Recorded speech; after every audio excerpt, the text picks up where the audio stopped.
நம்ம கர்த்தருடைய வார்த்தைக்கு நேராக போகலாம். இந்த நாள் 9வது நாள் 21 நாள் கூட்டத்தின் 9வது நாளில் நம்ம வந்திருக்கிறோம். ஸோ கர்த்தர் நிச்சயமாய் நம்மை நடத்த வல்லவராக இருக்கிறார். நம்ம நேற்றைய தினத்தில் பேதுரு இயேசு கிறிஸ்துவை மறுதலித்த சம்பவம், இயேசு கிறிஸ்துவுக்கு நடந்த விசாரணை, 2வது விசாரணை, அண்ணாவுடைய வீட்டிலேருந்து காய்பாவுடைய வீட்டுக்கு வந்த சம்பவத்தெல்லாம் நம்ம என்ன பண்ணோம், நேற்றைய தினத்தில் பார்த்தோம். அதிகமாக பேதுருடைய மறுதலிப்பு குறித்து நம்ம பார்த்தோம். பின்பு காய்பா இயேசு கிறிஸ்துவை விசாரித்தது, அந்த 5 குற்றச்சாட்டு, ஓய்வு நாளை இயேசு கிறிஸ்து கடைப்பிடிப்பதில்லை, தேவாலயத்தை 3 நாள் இடித்து கட்டுவார் என்று சொன்னார், 3வது இயேசு கிறிஸ்து விபச்சாரிகளோடு கூட சேருகிறார், 4வது ஆயக்காரருடைய வீட்டில் இயேசு கிறிஸ்து சாப்பிடுகிறார், 5வது இயேசு கிறிஸ்து பிசாசி பிடித்த வல்லமினால், பிசாசின் வல்லமினால அற்புதங்களை அடையாளம் செய்கிறார் என்ற இந்த 5 குற்றச்சாட்டு இயேசு கிறிஸ்துவில வைக்கிறாங்க. அதற்கு சாட்சி ஒன்றும் போதாததுனால இயேசு கிறிஸ்துவை கேஸ் டிஸ்மிஸ் ஆகிற ஒரு நேரத்தில் இயேசுவின் மீது வேற ஒரு பழியை போட்டு எப்படியாச்சிலும் அவரை குற்றவாளி ஆக்கணுன்றதுக்காக அந்த காய்பா என்கிற ஒரு பிரதான ஆசாரி என்ன செய்கிறார் என்றால், நீ ஸ்தோத்தரிக்கப்பட்ட தேவனுடைய குமாரனாகிய கிறிஸ்துவான்னு கேட்கும்போது இயேசு 3 பதில் சொல்றார். இயேசு என்ன சொல்றாரு? 3 பதில் சொல்றார். 1, இயேசு சொல்றார் ஆம் நான் என்று சொல்கிறார். 2வதாக பிதாவின் வலது பாசத்தில் உட்கார போகிறவரும் நான் என்று சொல்றாரு. 3வதாக திரும்பி வரப்போகிறவரும் நான் என்று சொல்றார். இந்த 3 பதில் இயேசு சொன்ன மாதத்தில் இந்த ஆசாரியன், பிரதான ஆசாரியன் தன்னுடைய வஸ்திரத்தை கிழித்து கொண்டு, இனி சாட்சிகள் தேவை அல்ல, இவர் தேவ தூஷணம் சொன்னபடியால இவனை என்ன பண்ணோம், நாம் மரணத்துக்கு ஏதுவான தண்டனையை தர வேண்டும் என்று என்ன பண்ணிட்டாங்க, ஒரு டிசிஷன் பண்ணாங்க. இது வரைக்கும் நம்ம என்ன பண்ணோம் நேற்று பார்த்தோம். இன்னைக்கு தொடர்ந்து இந்த செனக்ரேட் சங்கம் சொன்னோம் பார்த்தீங்களா, நேற்று ஒரு 71 பேர் ஆட்கள் இருக்கிற ஒரு செனக்ரேட் சங்கம். இந்த சங்கம் இயேசு கிறிஸ்துவை சிலுவையில் அறிய வேண்டும் என்று, இயேசு கிறிஸ்துவுக்கு மரண தண்டனை தரணுன்ற ஒரு நோக்கத்துக்காக ஏறத்தாழ 22 ரூல்ஸை என்ன பண்ணுறாங்கன்னா பிரேக் பண்ணுறாங்க. 22 ரூல்ஸை பிரேக் பண்ணுறாங்க. இந்த செனக்ரேட் சங்கத்துக்குன்னு ஒரு ரூல் புஸ்தகம் இருக்குது, சட்ட புஸ்தகம் என்று என்ன பண்ணலாம் தல்மூட் அப்படின்னு சொல்கிறாங்க. அந்த தல்மூட்டுன்னு சொல்லப்படுற சட்ட புஸ்தகத்தில் இருக்கிற எப்படி நியாயத்திருக்க வேண்டும், எப்படி ஒரு ஆளை விசாரிக்க வேண்டும், எப்படி ஒருத்தருக்கு தீர்ப்பை சொல்லணும், எந்த தண்டனைக்கு எந்த பனிஷ்மெண்ட்ன்றது எல்லாமே அந்த தல்மூட்டுன்னு சொல்லப்படுற அவங்களுடைய புஸ்தகத்தில் இருக்குது. இயேசுவை பழி தீர்க்கணுன்றதுக்காகவே ஏறத்தாழ 22 ரூல்ஸை என்ன பண்ணுறாங்கன்னா பிரேக் பண்ணுறாங்க. 22 ரூல்ஸை பிரேக் பண்ணுறேன். அந்த 22 ரூல்ஸில் எல்லாமே சொல்ல முடியாது, நான் ஒரு சிலதை என்ன பண்ணுறேன் உங்களுக்கு நான் சொல்ல விருப்பப்படுறேன். முதலாவது, இயேசு கிறிஸ்துவை அரெஸ்ட் பண்ணாங்களே, அந்த அரெஸ்ட் பண்ணுறதே தப்பு.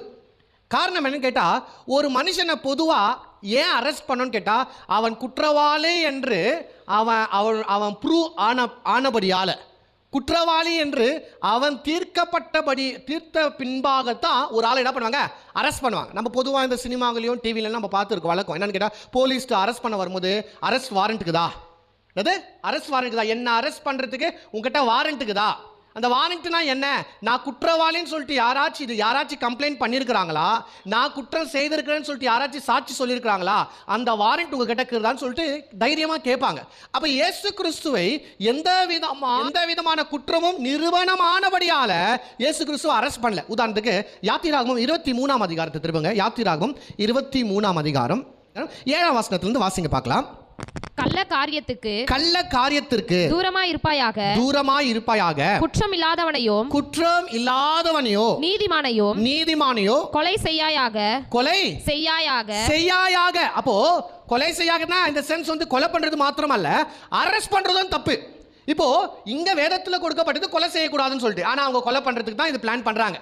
ஆனா பொதுவாவே நீதிமானையும் அப்புறம் என்ன, ஒரு நல்லவனையும் குற்றம் இல்லாதவனையும் என்ன செய்யக்கூடாது, கொலை செய்யக்கூடாது. கொலை செய்யறது மாத்திரம் இல்ல, அவனை அரெஸ்ட் பண்றதும் என்னது தப்பு. அப்போ இவங்க என்ன பண்றாங்கன்னா, இவங்களுடைய சொந்த சட்டத்தை மீறி இயேசு கிறிஸ்துவை அரெஸ்ட் பண்றாங்க. ரெண்டாவது உபாகமம் 19ஆவது அதிகாரம் 15ஆம் வசனத்தை பாருங்க. 19ஆவது அதிகாரம் 15ஆம் வசனம். ஒருவன் எந்த அக்கிரமத்தையாவது எந்த பாவத்திலாவது செய்தான் என்று சொல்லப்பட்டால் ஒரே சாட்சியினால் நியாயம் தீர்க்க கூடாது. 2-3 சாட்சிகளுடைய வாக்கினாலே காரியம் நிறைவேறப்பட வேண்டும். ஓகே, கவனிங்க. அப்படின்னா என்னன்னு கேட்டா, இந்த சட்டம் என்னன்னு கேட்டா, ஒரு மனுஷனை சீக்கிரட்டா அரெஸ்ட் பண்ணக்கூடாது. அவங்களுடைய சட்ட நூல் என்ன சொல்லுது? சீக்கிரட்டா ஒரு மனுஷனை அரெஸ்ட் பண்ணக்கூடாது. ஆனா இயேசு கிறிஸ்துவை சீக்கிரட்டா அரெஸ்ட் பண்றாங்க. நைட்ல யாருமே இல்லாத நேரத்தில் இயேசுவும் அவருடைய சீஷரும் ஜெபம் பண்ணி கொண்டிருக்கிற நேரத்தில் ஒரே சாட்சின்னு சொல்லப்படுற யூதாஸ் என்ற ஒரே மனுஷன் மூலியமா என்ன பண்றாங்க? இயேசு கிறிஸ்துவை அரெஸ்ட் பண்றாங்க. ஆனா ரகசியமாய் ஒரே ஒரு மனுஷனுடைய சாட்சினால அரெஸ்ட் பண்ணக்கூடாதுன்னு சொல்லிட்டு நியாயப்பிரமாணம் சொல்லப்படுது. ஒரே மனுஷனுடைய சாட்சினால ஒருத்தனை தண்டிக்க கூடாது, அரெஸ்ட் பண்ணக்கூடாதுன்னு சொல்லிட்டு நியாயப்பிரமாணம் சொல்லுது, அவங்களுடைய புஸ்தகமும் சொல்லுது. ஆனால் அதை மீறி அதை பிரேக் பண்ணி இயேசு கிறிஸ்துவை என்ன பண்ணுறாங்க? அரெஸ்ட் பண்ணுறாங்க. ரெண்டு சொன்னா இன்னொன்று உங்களுக்கு சொல்கிறேன் பாருங்களேன். இப்போ இயேசு கிறிஸ்து வந்து தேவ தூஷணம் சொன்னார் என்று சொல்லி பிரதான ஆசாரியர் என்ன பண்ணாரு? தன்னுடைய வஸ்திரத்தை கிழித்து கொண்டார். ஆனா அவங்களுடைய புஸ்தகத்தில் எழுதப்பட்டிருக்குது, நியாயப்பிரமாணத்தில் சொல்லப்பட்டிருக்குது. லேவியராகமம் 21ஆம் அதிகாரம், லேவியராகமம் 21ஆம் அதிகாரத்துக்கு திருப்பமா 21ஆம் அதிகாரம் 10ஆம் வசனத்தை பாருங்களேன். 21:10. தன் சகோதரருக்குள்ளே பிரதான ஆசாரியனாக தன் சிரசில் அபிஷேக தைலம் வார்க்கப்பட்டவனும் அவனுக்குரிய வஸ்திரங்களை தரிக்கும்படி பிரதிஷ்டை பண்ணப்பட்டவனுமாய் இருக்கிறவன் எவனோ அவன் தன் பாகையை எடுக்காமலோ தன் வஸ்திரங்களை கிழித்துக் கொள்ளாமலோ பிரேதம் கிடக்கும் இடத்தில் போகாமலோ தன் தகப்பனுக்காகவோ. அப்படியே லிஸ்ட் வந்துருக்குது. ஆனா ஆரம்பத்திலே வந்துச்சு தன் பாகை எடுக்காமல் என்றால் அது நிர்வாணமா இருக்கக்கூடாது, அவன் துணி இல்லாமல் இருக்கக்கூடாதா. யாரு? அந்த பிரதான ஆசாரியன். ரெண்டாவது அவனுடைய வஸ்திரத்தை என்ன பண்ணக்கூடாது அவன்? ஏன்னா அது என்ன வஸ்திரம்? பிரதான ஆசாரியன் என்று சொல்லப்படுறவனுக்கு ஒரு ஸ்பெஷலான ஒரு ட்ரெஸ் கொடுக்கப்படுது. ஏபோத் என்ற ஒரு ட்ரெஸ் அவனுக்கு கொடுக்கப்படுது. அந்த ஏபோத் என்ற ட்ரெஸ்ஸை அவன் கிழிக்க கூடாது. பிரதான ஆசாரியருடைய ட்ரெஸ் ஸ்பெஷலான ட்ரெஸ். அது தேவனுக்கு ஏகப்பட்ட காரியத்துக்கு ஒப்பா இருக்கிற ஒன்று. அதை கிழிக்க கூடாது என்று சட்டம் சொல்கிறது. ஆனா இங்க இவன் ஓவர் பில்டப் கொடுக்க, அது இயேசு சொன்னது என்னவோ பயங்கரமான ஒரு தேவதூஷணம் என்று காண்பிக்கிறதுக்காக. ஐயோ, ஏன்னா இஸ்ரவேல் மக்களுக்கு ஒரு பழக்கம் இருக்குது.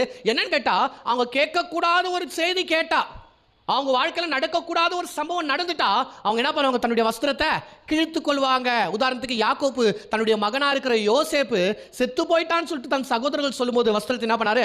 கிழித்தார் என்று பார்த்தோம். யோபு தன் பிள்ளைகள் செத்து போயிட்டாங்க, தன் சொத்து எல்லாமே அவன் இழந்துட்டான்னு சொல்லும்போது அவன் வஸ்திரத்தை என்ன பண்ணாங்க? கிழித்து கொண்டார் என்று பார்த்தோம். இது போல வேதத்தில் அநேக இடத்துல வஸ்திரத்தை கிழிக்கிறதுக்காக, அது வஸ்திரம் கிழிக்கிறது எதற்கு அடையாளம் என்று கேட்டால் அவங்க மிகப்பெரிய ஒரு பெரிய கேட்கக்கூடாத ஒரு செய்தியை கேட்டாங்கன்றதுக்காக அவங்க கிழித்துக் கொள்வாங்க. அப்படி இவன் கிழித்து கொண்டார். ஆனா ஆசானுடைய உடை கிழிக்க கூடாது என்று நியாயப்பிரமாணம் சொல்கிறது, அவங்களுடைய சட்ட புத்தகமும் சொல்கிறது. ஆனால் இவர் வஸ்திரத்தை கிழித்தபடியால அவருடைய ரூல்ஸ் என்ன பண்றாரு? பிரேக் பண்றாரு. இது மாத்திரம் இல்லாம இன்னும் சில ரூல்ஸ் இருக்குது. என்னன்னு கேட்டா, ஒரு விசாரணை இரவு நேரத்தில் பண்ணவே கூடாது. விசாரணை பொதுவாக காலை 9 மணி தொடங்கி மாலை சூரியன் அஸ்தமிக்கிறதுக்கு முன்பாகவே என்ன செய்ய வேண்டும்? விசாரணை செய்ய வேண்டும். ஆனால் இயேசு கிறிஸ்துவை ரகசியமாய் 11:30 மணிக்கு காய்பாவுடைய வீட்டில் விசாரணை பண்ணுறாங்க. 11:30 மணிக்கு அண்ணாவுடைய வீட்டில் விசாரணை பண்ணுறாங்க. 12:30 மணிக்கு காய்பாவுடைய வீட்டில் விசாரணை பண்ணுறாங்க. இந்த விசாரணை அது லீகலான ஒன்று அல்ல, அது சட்டத்துக்கு புறமான ஒன்று என்று நம்ம என்ன பண்ணுறோம்? பார்க்கிறோம். இது மாத்திரமில்ல, ஒரு மனுஷனை அவங்க பனிஷ் பண்ண வேண்டும் என்றால் அந்த 71 பேர்ல குறைஞ்சபட்சம் 23 பேர்னா இருக்கணும். 71 பேர் செனக்ரிட் சங்கத்தின் நபர்கள், அதில் அட்லீஸ்ட் 23 பேர்னா இருக்கணும். ஆனால் 23க்கும் குறைவான ஆட்கள் தான் அங்கே இருக்கிறாங்க. அதுலேயும் நான் நேற்று சொன்ன பார்த்தீங்களா, ரபி கபாலியர், ரபி யோனா, இவங்கெல்லாம் அரிமத்திய ஊரானாகிய யோசேப்பு, நிக்கோதேமஸ், இவங்கெல்லாம் இயேசு கிறிஸ்துக்கு சாதகமாக இருக்கிறாங்க. இயேசு கிறிஸ்துக்கு விரோதமாய் வந்த பொய் சாட்சிகளாம் தப்புன்னு அவங்க ஒத்துக்கவில்லை. அப்படி இருந்தும் இந்த காய்பா ஒரு ட்ரிக்ஸை ஃபாலோ பண்ணுறான், ஒரு ட்ரிக்ஸை ஃபாலோ பண்ணுறான். என்ன அப்படின்னு கேட்டால், இயேசு கிறிஸ்துவை பார்த்து கேட்குறான். அந்த கேள்வி என்ன கேள்வி? மார்க் 14:61. அவரோ ஒரு உத்தரவும் சொல்லாமல் பேசாதிருந்தார். மறுபடியும் பிரதான ஆசாரியன் அவரை நோக்கி நீ ஸ்தோத்தரிக்கப்பட்ட தேவனுடைய குமாரனாகிய கிறிஸ்துதானா என்று கேட்டார். அதற்கு இயேசு நான் அவர்தான். கவனிங்க, நான் அவர்தான். என்ன அவர் என்ன கேள்வி கேட்கிறாரு? நீ ஸ்தோத்தரிக்கப்பட்ட தேவனுடைய குமாரனாகிய கிறிஸ்து தானா அப்படின்னு கேட்கிறார். இதைத்தான் இயேசு கிறிஸ்து தன்னுடைய ஆரம்ப ஊழியத்திலிருந்தே அவர் சொல்லிக் கொண்டிருக்கிறார், நான் தேவனுடைய குமாரன். இதை பேதுரு சொன்னாரா? நேற்று நம்ம பார்த்தோம். பேதுரு ஒரு தடவை இல்லை 2 தடவை சொல்றாரு, நீ ஜீவனுள்ள தேவனாகிய தேவனுடைய குமாரனாகிய கிறிஸ்து, வாழ்வழிக்கும் வசனம் உம்மிடத்தில் தானே உண்டு, நீ ஜீவனுள்ள தேவனுடைய குமாரனாகிய கிறிஸ்து. பேதுரு சொல்றார். பேதுரு மாத்திரம் இல்லை, எல்லா சீஷர்களுக்கும் தெரிஞ்சிச்சு. சீஷர்கள் மாத்திரம் இல்லை, இயேசு பண்ண அற்புதங்கள் எல்லாம் கண்டு அநேக பேர் சொல்றாங்க இவர் தேவனுடைய குமாரன் தான் அப்படின்னு சொல்லிட்டு எல்லாருமே சொல்றாங்க. இந்த காரணம், இந்த காரியம் யாருக்கும் தெரிஞ்சிச்சு? பிரதான ஆசாரணியா இருக்கிற காய்பாவுக்கு தெரிஞ்சிச்சு இயேசு தான் மேசையான்னு சொல்லிட்டு. ஆனா இயேசு மேசையாவா இருக்கிறது இவங்களுக்கு என்ன பெரிய பிரச்சனை? நம்ம எத்தனை நாளா பார்த்து வந்தோம். அவர் இருந்தா கடையை காலி பண்றார், அவர் இருந்தா அநியாயம் செய்ய விடமாட்டார், அவர் இருந்தா அட்டூழியம் பண்ண விடமாட்டார், அவர் இருந்தா நம்முடைய பொழப்பு நடக்காது. அதனால அவர் மேசையா என்று தெரிந்தும் எப்படி ஆச்சு இவரை கொலை பண்ணணும்னு சொல்லிட்டு இவங்க என்ன பண்ணாங்க? வகை தேடினாங்க. யாரு? ஊழியம் பண்றவங்களே. யாரு? வார்த்தையை போதிக்கிறவங்க. யாரு? தேவனுக்கு ஊழியக்காரர்களாக இருக்கிறவர்களே தேவ குமாரனையே சாவடிக்கும்படியாய் அவர்கள் வகை தேடினார்கள். அவ்வளோ இருமாப்பு உள்ளவர்களாய், அவ்வளோ தலகணம் பிடித்தவர்களாய், அவ்வளோ எரிச்சல் உள்ளவர்களாய், அவ்வளோ மதவாதிகளாய், அவ்வளோ பண ஆசை பிடித்தவர்களாய் மாறி தேவ குமாரனை சாகடிக்க வகை தேடினார்கள். இப்போ இவர் கேட்குற கேள்வி, நீர் தேவனுடைய குமாரனா அப்படின்னு கேட்கும்போது இதை தான் இயேசு சொல்லி கொண்டு வந்தார் பல நாட்களா. ஆனால் இங்கேயும் இயேசு கிறிஸ்து அஞ்சல, இங்கேயும் இயேசு கிறிஸ்து சொல்றதுக்கு பயப்படல. இயேசு சொல்றார் ஆம். எப்படி சொல்றார் அவரு? அதற்கு இயேசு நான் அவர்தான். நீ யாருன்னு என்ன சொல்ற? நான் சொல்லல, நீ யாருன்னு என்ன சொல்றியோ அது நான் தான் அப்படின்னு சொல்றாரு. அது மாத்திரம் சொல்லல, அடுத்த சொல்றாரு மனுஷகுமாரன் சர்வ வல்லவரின் வலது பாரிசத்தில் வீற்றிருப்பதை வானத்தின் மேகங்களின் மேல் வருவதையோ நீங்கள் காண்பீர்கள். இப்ப பார்த்து கொண்டிருக்கீங்களே இந்த கிறிஸ்துவை, இந்த இயேசுவை. என்ன தானே நீ இயேசுவான்னு கேட்ட? ஆமா. உனக்கு இப்ப தெரியாது, நான் பிதாவின் வலது பாசத்துல உட்காருவதையும் நான் திரும்பி மேகங்கள்ல இருந்து வருவதையும் நீங்க ஒரு நாள் கண்டிப்பா என்ன பண்ணுவீங்க? பாப்பீங்கன்னு சொன்ன உடனே இவனுடைய வஸ்திரத்தை கிழித்து கொண்டு பிரதான ஆசாரியன் சொல்றான், இதுக்கு மேல விட்னஸ் என்ன தேவைன்னு சொல்லிட்டு 64ஆம் வசனம் சொல்கிறான். நீங்க எல்லாரும் வாசிங்க 64. தேவதூஷணத்தை கேட்டீர்களே, உங்களுக்கு என்னமாய் தோன்றுகிறது என்றான்.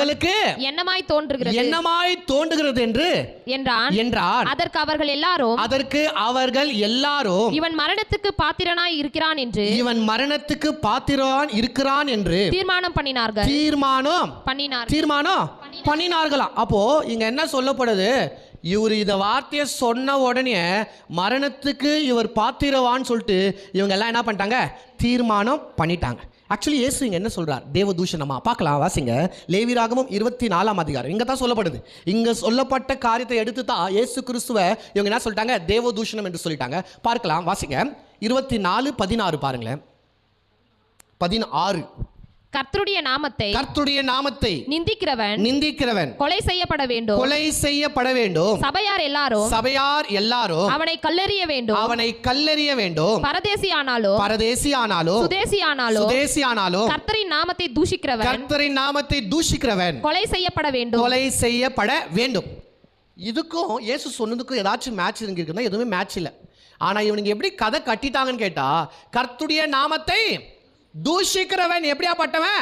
எப்படி செய்யப்பட வேண்டும்? கொலை செய்யப்பட வேண்டும். ஏன்னா அவன் தேவ தூஷணம் சொல்லிட்டான். இப்போ இயேசு எப்படி தேவ தூஷணம் சொன்னாருன்னு இவங்க சொல்றாங்கன்னு கேட்டா, மேசையா என்ற ஒரு மிகப்பெரிய நம்பிக்கை யூதர்களுக்கு இருந்துச்சு. அந்த மேசையா நான் தான் என்று இயேசு சொல்றார். இது நம்மை பொறுத்த வரைக்கும் உண்மைதான். ஆனா அவங்க இயேசுவை மேசையாவை ஏற்றுக்கொள்ளவில்லை. ஏன்னா இயேசு அவர்கள் ராஜாவாக எதிர்பார்த்தார்கள். ஆனா இயேசுவோ இப்பொழுது ஒரு வேலைக்காரனாய் வந்திருக்கிறார். இயேசு இப்பொழுது அடிமையின் ரூபத்தில் வந்திருக்கிறார். இயேசு இப்பொழுது ஒரு ஏழையின் வீட்டில் பிறந்திருக்கிறார். இயேசு இப்பொழுது அங்க ஒரு புரட்சி செய்து கொண்டிருக்கிறார். இவர்கள் என்ன நினைக்கிறார்கள் என்றால், நம்ம எதிர்பார்த்து கொண்டிருக்கிற மேசையா இவர் இல்ல, ஆதலால நம்ம எதிர்பார்க்கிற மேசையா என்று இவரை அவர் சொல்லுகிறபடியால அது தேவதூஷணம். இங்க மாத்திரம் இல்ல, அங்க ஒரு இடத்துல சொல்றாரு, என் பிதான்னு சொன்னா அவங்களுக்கு கோவம் வந்துச்சு. இவனை தேவனுக்கு சமமாக எண்ணுகிறான். நானும் பிதாவும் ஒன்றா இருக்கிறோம். கடவுளும் இயேசு ஒன்றுன்னு சொன்ன உடனே பயங்கர கோவம் வந்துச்சு. எப்படி ஒரு தப்பான ஒரு வார்த்தை, இன்னொரு இடத்துல ஒரு மனுஷன் திமிர்வாதக்காரனா இருக்கிறான், மேலேருந்து அவனை கூரை பிச்சு அவனை உள்ளே இருக்கிறாங்க. இயேசு சுகமாக்கிட்டு சொல்றாரு, உன் பாவங்கள் மன்னிக்கப்பட்டுன்னு சொன்னு ஒருத்தன் கத்துறான். உனக்கு எவ்வளோ தைரியம் இருந்தா பாவம் மன்னிக்கப்படும்? பாவத்தை மன்னிக்க தேவனுக்கு மாத்திரமே அதிகாரம் இருக்குன்னு சொன்னேன். இயேசு சொல்றாரு, தேவகுமாரனுக்கும் பாவத்தை மன்னிக்க அதிகாரம் இருக்கு. இயேசு சொல்றாரு, நான் கடவுளுடைய மகன், அவருடைய மகனா இருக்கிற எனக்கு பாவத்தை மன்னிக்க அதிகாரம் இருக்குது. இதெல்லாம் சேர்த்து வச்சு இவனுங்க கரெக்டான டைம்ல இயேசு பாருங்க தேவ தூஷணை சொல்லிட்டாருன்னு சொல்லிட்டு இயேசுவை கொலை பண்ணும்படியாய் அவங்க டிக்ளேர் பண்ணிட்டாங்க. என்ன கொலை பண்ணணும்?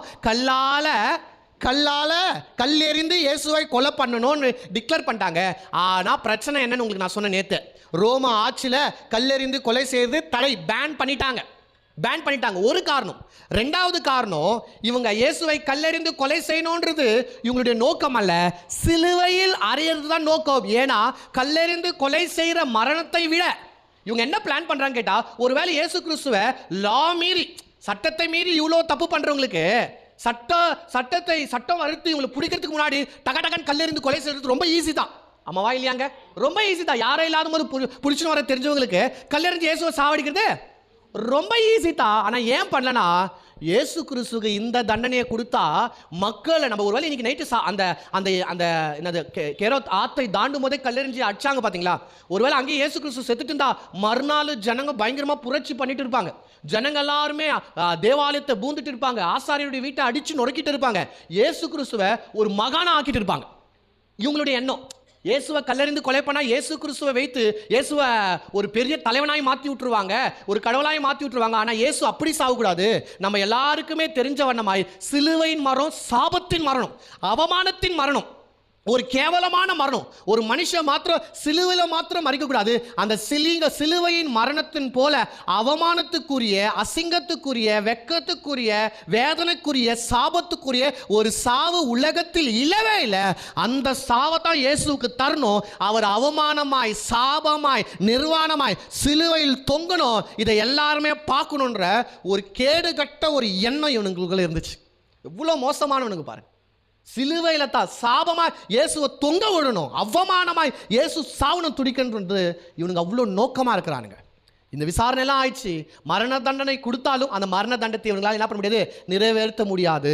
சரியாக 2 மணிக்கு எல்லாம் முடிஞ்சிச்சு, விசாரணை முடிஞ்சிச்சு. பேதுருவும் இயேசு கிறிஸ்துவை என்ன பண்ணிட்டு மறுதளிச்சிட்டான். இப்போ பாருங்க, இயேசு கிறிஸ்துவை பரியாசம் பண்ணுறாங்க, இயேசு கிறிஸ்துவை அடிக்கிறாங்க. அந்த காரியத்தை நம்ம பார்த்துட்டு நம்ம அடுத்ததுக்கு போகலாம். மத்தேயு 26ஆம் அதிகாரத்துக்கு போங்களேன். மத்தேயு 26ஆம் அதிகாரம். இந்த விசாரணையெல்லாம் ஆன பின்பு இயேசு கிறிஸ்துவை அவர்கள் என்ன பண்ணுறாங்கன்னா பரியாசம் பண்ணுகிறார்கள். எப்படி? மத்தேயு 26ஆம் அதிகாரம் 65 வாசிங்க. அப்பொழுது பிரதான ஆசாரியன் தன் வஸ்திரங்களை கிழித்து போட்டு இவன் தேவ தூஷணம் சொன்னான். இனி சாட்சிகள் நமக்கு வேண்டியது என்ன? இதோ இவன் தூஷணத்தை இப்பொழுதே கேட்டீர்கள். உங்களுக்கு என்னமாய் தோன்றுகிறது என்று கேட்டார். போதும். இப்ப 66 தயவு செய்து எல்லாரும் கவனிங்க. 66ல இருந்து அதற்கு அவர்கள் மரணத்திற்கு பாத்திரனாய் இருக்கிறான் என்றார்கள். யாரு? எல்லாருமே இல்ல, ரொம்ப குறைவான ஆட்கள். அந்த காய்பாவுக்கு சப்போர்ட்டா இருக்கிற இந்த சங்கத்தில் இருக்கிறவர்கள், ஐயோ தேவதூஷணம் சொல்லிட்டாருப்பா, இவர் என்ன பண்ண, கண்டிப்பா சாகுதான் அடிச்சாகணும் அப்படின்னு சொல்லிட்டு சொல்றாங்க. அப்புறம் என்ன நடக்குது வாசிங்க. அப்பொழுது அவருடைய முகத்தில் என்ன பண்றாங்க? துப்பி அவரை குட்டினார்கள். சிலர் அவரை கன்னத்தில் அறைந்து கிறிஸ்துவே உம்மை அடித்தவன் யார்? அதை ஞான திருஷ்டினால் எங்களுக்கு சொல்லும் என்றார்கள். அப்படின்னா என்ன? சரியா இதுல புரியல. இதுல புரியாதனால தான் லூக்கா அதை எக்ஸ்பிளைன் பண்றாரு. லூக்கா 22க்கு போங்களேன். லூக்கா 22. அதுக்கு முன்னாடி மார்க் 14 வாங்களேன். மார்க் 14 65 இருந்து பாருங்களேன். 65 இருந்து 65 பாருங்களேன். அப்பொழுது சிலர் அவர் மேல் துப்பவும் அவருடைய முகத்தை மூடவும் என்ன பண்ணாங்களா? அவருடைய முகத்தை மூடவும் அவரை குட்டவும் கொட்டுனாங்களாம். என்னென்னலாம் பண்ணிக்கிறாங்க பாருங்க. விசாரணிக்கணுன்றதுக்காக இட்டுன்னு போனாங்க. ஆனால் அவனுங்க கொடுத்த பயங்கரமான வேதனை இயேசு கிறிஸ்து கொடுக்குறாங்க. நான் ஆல்ரெடி உங்களுக்கு சொன்னேன், இயேசு கிறிஸ்து இப்போ நம்மள மாதிரி நார்மலாக அங்கே இல்லை. ஆல்ரெடி அந்த ஒலிவ கிளைகள்னால அடிபட்டு அந்த பிரிட்ஜில் வரும்போது பின்னாடி கல்லால் அடித்தாங்க. கல்லில் அடித்து அவர் அந்த பேரபெட் மால் மேலே தள்ளி அவருடைய அப்பர் லிப்ஸ் கட் ஆகிட்டு இருக்குது. அப்புறம் மேலேருந்து அவர் கீழே விழுந்தார். அந்த அந்த கழுத்துலையும் அவருடைய கையிலையும் அந்த சங்கிலி போட்டிருந்து அவருக்கு ஒரு மிகப்பெரிய காயம் உண்டாயிட்டு இருக்குது. அண்ணாவுடைய ஒரு பர்சனல் கார்டாக இருக்கிற அந்த தோஃபீத்துன்னு சொன்ன அந்த தோஃபீத் வந்து இயேசுவை ஓங்கி கன்னத்தில் அடித்தான். கண்ணம் வீங்கிட்டு இருக்குது. இப்போது அதெல்லாம் தாண்டி இங்கே வந்தால் இங்கே பரியாசம் பண்ணுறாங்க. இது சாதாரண ஒரு நிலைமை இல்லை, ரொம்ப அடிக்கிறதுன்றது வேறுங்க.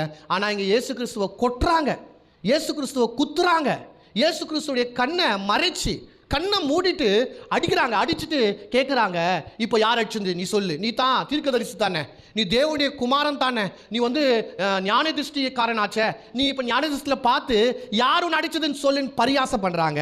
இப்போ லூக்கா வாங்களேன், லூக்கா 22 பாருங்களேன், லூக்கா 22 63 பாருங்களேன், லூக்கா 22 63 இயேசுவை பிடித்துக்கொண்ட மனுஷர் அவரை பரியாசம் பண்ணி அவரை என்ன பண்றாங்களா, பரியாசம் பண்ணி கேலி பண்றானுங்க.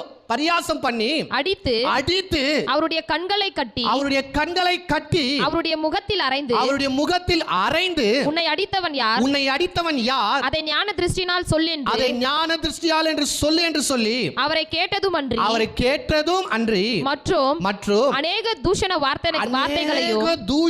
வார்த்தைகளால் அவருக்கு விரோதமாக சொன்னார். என்னெல்லாம் இயேசுக்கு நடந்துக்குது பாருங்க. நம்ம எல்லாம் பெருசா என்ன பார்த்தோம், சிலுவையை குறித்து இயேசுவை சாட்டையால் அடிச்சாங்க, சிலுவையை தூக்கி அவர் மேலே வச்சாங்க, அங்கேருந்து இழுத்துன்னு போய் கையில் ஆணி அடிச்சாங்க. அதெல்லாம் விடுங்க, எவ்வளோ ஒரு அவமானம் இயேசுக்கு நடந்துக்குது பாருங்க. அவரை கொட்டுறாங்க, அவரை கேலி பிரயாசம் பண்ணுறாங்க. இங்கே சொல்லப்படுது தூஷணமான வார்த்தைகளை பேசு. தூஷணமான வார்த்தைகள் என்றால் என்ன? கெட்ட வார்த்தை, அசிங்கமாய் ரொம்ப கேவலமாய் இயேசு கிறிஸ்துவை கெட்ட வார்த்தையை பேசி கேலி பரியாசம் பண்ணுறாங்க. இது நான் என்னால் சொல்கிறதுக்கு இது நான் இவ்வளோ தான் முடியும் பாருங்கள். அதை வந்து நீங்கள் யோசித்து பார்க்கும்போது உண்மையாக அங்கே என்ன நடந்ததுன்னு ஆலோசனை பண்ணால் அவ்வளோ ரோதனை கொடுத்துருக்குறாங்க. சில வேத வல்லுநர்கள் சொல்கிறாங்க, அவருடைய தாடியை பூச்சி இழுக்கிறாங்களாம், அவர் பின்னாடியிலேருந்து எட்டி ஒதிக்கிறாங்களாம், அவர் விழும்போது எல்லாருமே சிரிக்கிறாங்களாம், அவருடைய காலில் இருக்கிற அந்த செயினை போட்டு தரன்னு இழுக்கிறாங்களாம், கொட்டுறாங்களாம், பின்னாடி பட்டார் வச்சுட்டு யார் வச்சுருந்து சொல்லு பார்க்கலாம்னு சொல்லிட்டு இவ்வளோ ரோதனை, இவ்வளோ அவமானம், இவ்வளோ கேலி கிண்டல், இவ்வளோ கெட்ட தூஷணமான வார்த்தைகளை அந்த அறையில், யாருமே இல்லாத அறையில் இவங்கெல்லாம் கொண்டு போய் இயேசு கிறிஸ்து வைத்து இவ்வளோ பரியாசம் பண்ணாங்க. என்டர்டைன்மெண்ட் பண்ணிருக்கிறாங்க, டைம் பாஸ் பண்ணிருக்கிறாங்க.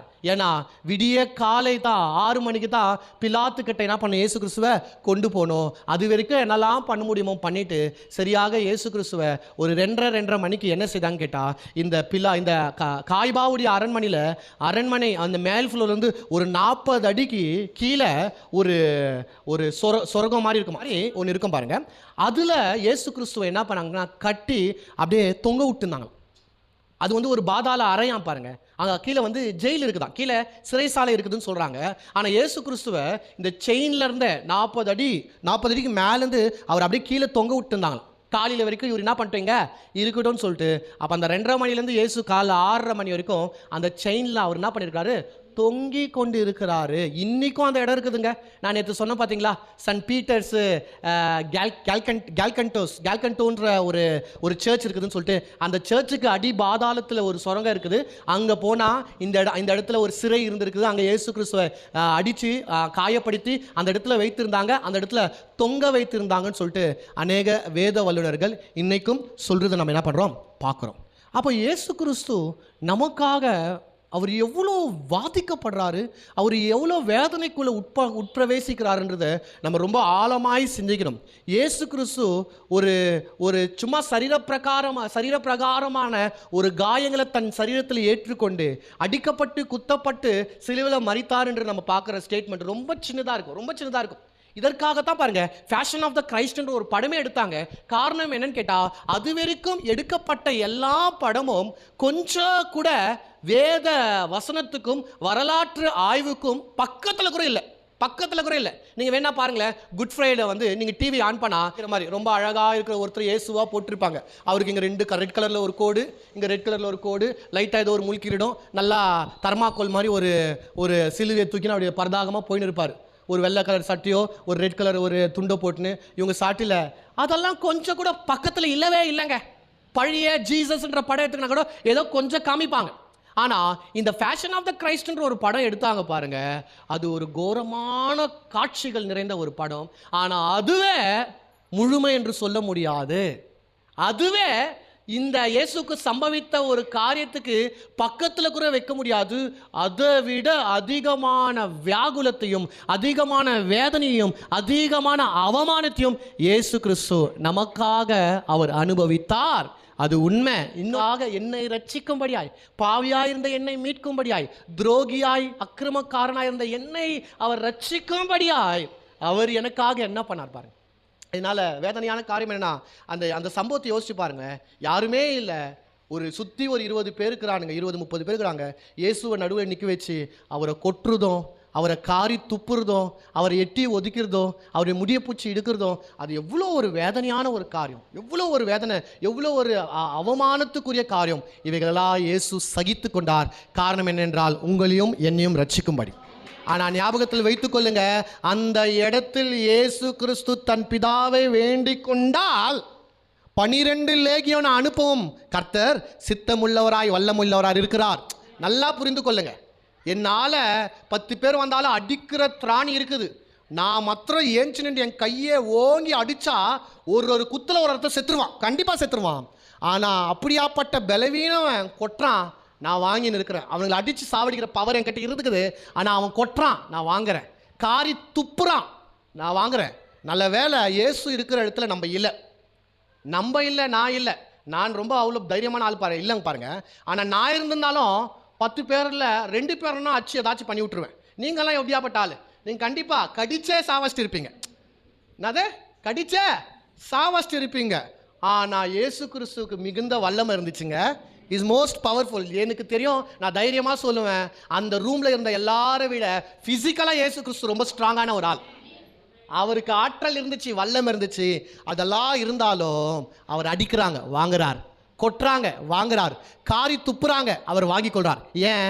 நான் நினைக்கிறேன், நான் அந்த இடத்துல யோசிச்சு பார்த்தேன், ஏன் இதெல்லாம் தாங்குறார் என்றால், அந்த பரியாசம் பண்ணுற இடத்துல இயேசு உங்களை நினைச்சு பார்த்தார், இயேசு என்ன நினைச்சு பார்த்தார். ஐயோயோ நான் கொஞ்சம் கோவப்பட்டு, ஐயோ நான் கொஞ்சம் அர்ஜென்ட் பட்டு நான் இவங்களை ஏதாச்சும் பண்ணிட்டா நான் சாலமோனை ரட்சிக்கணுமே, அந்த சித்தம் நிறைவேறாமல் போயிடும். நான் அப்புவை ரட்சிக்கணுமே, அந்த சித்தம் நிறைவேறாமல் போயிடும். நான் சாம ரட்சிக்கணுமே, அந்த சித்தம் நிறைவேறாமல் போகும். நான் இவங்களெல்லாம் ரட்சிக்கப்படி என்றால் இவங்க எந்த அவமானத்தை தந்தாலும், இவங்க என்ன வேதனைப்படுத்தினாலும், இவங்க என்ன நிந்தித்தாலும், இவங்க எவ்வளவு கெட்ட வார்த்தை பேசினாலும் நான் பொறுத்துக்கொள்வேன். ஏனென்றால் என் ஜனங்களை நான் ரட்சிக்க வேண்டும். உங்களை ரட்சிக்கிறதுக்காக இயேசு கிறிஸ்து எல்லா அவமானத்தை பட்டார், எல்லா வேதனையும் பட்டார், எல்லா நிந்தையும் பட்டார், எல்லா வேதனையும் சுமந்து அவர் பொறுமையாய் சகித்தார். இவைகளெல்லாம் சகித்தார். எந்த ஒரு மனிதனும் சகிக்க முடியாத காரியங்கள் இவைகள் எல்லாம். ஆனால் இயேசு நமக்காக சகித்தார். அவர் சகித்ததுனால நம்மளால பாருங்க சும்மா சகிக்க முடியல. ஒரு வார்த்தை யாராச்சும் சொன்னா அந்த வைராக்கியம், என்ன பார்த்தவங்க கேள்வி கேட்டா, சர்ச்சுக்கு போறவங்க தான், ராபோஜன் எடுக்கிறவங்க தான், 6 மாசம் ஆச்சு அவங்க கிட்ட பேசி, அவங்க மூஞ்சி நான் பார்க்கறது இல்லையே. வைராக்கியம். சொந்த வீட்டில் அம்மா கிட்ட பேசாத பொண்ணு பையன், சொந்த வீட்டில் பிள்ளைங்க கிட்ட பேசாத பெற்றவங்க, வைராக்கியம். சொந்தக்காரங்க கிட்ட பேசி எதிர் வீடு தான், பக்கத்து வீடு தான், ஆனால் வைராக்கியம். ஏன் அவங்க கிட்ட பேசணும்? வைராக்கியத்தினால ஒன்றுமே நடக்க போகிறது இல்லைங்க. சந்தோஷத்தை இழப்போம். இயேசு வைராக்கியமாக இருந்தா நம்மளுக்கு ரட்சிப்பு கிடைச்சிருக்குமா? இயேசு அவருடைய பொறுமை காக்காம ஒரு வார்த்தை தானே உங்களை பற்றி தப்பாக பேசினாங்க. சரி, யாரோ பெரியவங்க பேசிட்டாங்க, விட்டுருங்க, அவங்க பேசினாங்க, விடு போனா போகுது, அவங்க வயசில் பெரியவங்க, இல்லை கொஞ்சம் ஏதோ மூளை கிளம்பி பேசிட்டாங்களே, விட்டுரு, நம்மளுக்கு மனசு இல்லை. வைராக்கியம் பிடித்தவர்களாக இருக்கிறோம், பொறுமை அற்றவர்களாக இருக்கிறோம். ஆனால் இயேசு பொறுமையை காத்தார், அவமானம் பட்டார். அவருக்கு மான மரியாதை இல்லைன்னு நினைக்கிறீங்க, நம்மளை விட ஜாஸ்தி இயேசுக்கு இருந்துச்சுங்க. ஆனால் அவர் அவமானம் பட்டார், வேதனைப்பட்டார். நான் மறுபடியும் சொல்கிறேன், அவர் என்னை நினைத்து தான் அந்த வேதனையெல்லாம் அங்கே பட்டார். அதனால் நான் சொல்கிறேன், நம்மளுடைய வைராக்கியத்தெல்லாம் விட்டுருங்க. உங்கள் வைராக்கியத்துக்கு ஒன்றுத்துக்குமே பிரயோஜனம் இல்லை. சொந்தங்களை விட்டுறாதீங்க, உறவுகளை விட்டுறாதீங்க, நண்பர்களை விட்டுறாதீங்க. அவங்க எவ்வளோ தப்பு பண்ணியிருந்தாலும் நீங்கள் மன்னிங்க. இயேசு உங்களை மன்னிச்சா தானுங்க, இயேசுனை மன்னிச்சா தாங்க. பழைய ஏற்பாட்டுக்கோ புதிய ஏற்பாட்டுக்கோ ஒரு வித்தியாசத்தை சொல்லிட்டு நான் முடிச்சிடுறேன். பழைய ஏற்பாட்டில் ஆண்டவர் சொல்கிறாரு, நீ மன்னித்தால் நான் உன்னை என்ன பண்ணுவேன்? மன்னிப்பேன். நீ பிறரை மன்னிக்கும் போது நான் என்ன பண்ணுறேன், உன்னை மன்னிக்கிறேன்னு சொல்லிட்டு பழைய ஏற்பாட்டில் சொல்லப்படுது. ஆனால் புதிய ஏற்பாட்டில் இயேசு கிறிஸ்து கற்றுத்தரார். என்ன கற்றுத்தர கேட்டால், நான் உன்னை மன்னித்தன் பார்த்தியா, அதனால் நீ பிறரை மன்னின்றார். அல்லேலூயா. இது ஈஸியாக கஷ்டமாங்க? இப்போது நான் சொல்கிறேன், நீங்கள் எத்தனை பேர் மன்னிக்காமல் இருக்கிறீங்க? இதே போல் ஆண்டவர் உங்களை மன்னிக்காமல் இருந்தா இன்றைக்கி உங்களுக்கு ரட்சிப்பு கிடைச்சிருக்கோன்னு நினைக்கிறீங்க? பாவ மன்னிப்பு கிடைச்சிருக்குன்னு நினைக்கிறீங்க? பரலோகம் கிடைச்சிருக்குன்னு நினைக்கிறீங்க? தேவனுடைய பிள்ளை ஆயிருப்பீங்களா? எதுக்குமே வாய்ப்பு இல்லை. ஆனால் கர்த்தர் உங்களை மன்னிச்சார், உங்கள் பாவத்தெல்லாம் கழுவினார். நான் சொல்கிறேன், நீங்கள் உங்களுடைய பொறுமை பிறரை ரட்சிக்கும். உங்களுடைய பொறுமை பிறரை சபைக்கு கொண்டு வரும். உங்களுடைய பொறுமை பிறரை பரலோகத்துக்கு கொண்டு போகும். அதனால் வைராக்கியத்தெல்லாம் விட்டுருங்க, அவமானத்தெல்லாம் விட்டுருங்க. காரி துப்புனாலும் அதை தொடச்சு கொண்டு இயேசுவை பற்றி சொல்கிறவர்களாக இருக்க வேண்டும். அவர்கள் எவ்வளோ அவமானப்படுத்தினாலும், அவர்கள் எவ்வளோ வேதனைப்படுத்தினாலும் நான் இயேசு பற்றி சொல்வதை நிறுத்த மாட்டேன். ஏன்னா நான் படுற வேதனைகள் ஒன்றுமே இல்லை, இவைகளை காட்டிலும் இயேசு எனக்காக அதிகமான வேதனைகளை பட்டார். அல்லேலூயா. தொடர்ந்து நாளைக்கு வாங்க. கர்த்தர் இந்த வசனத்தை ஆசீர்வதிப்பாராக. ஆமென். God bless you all.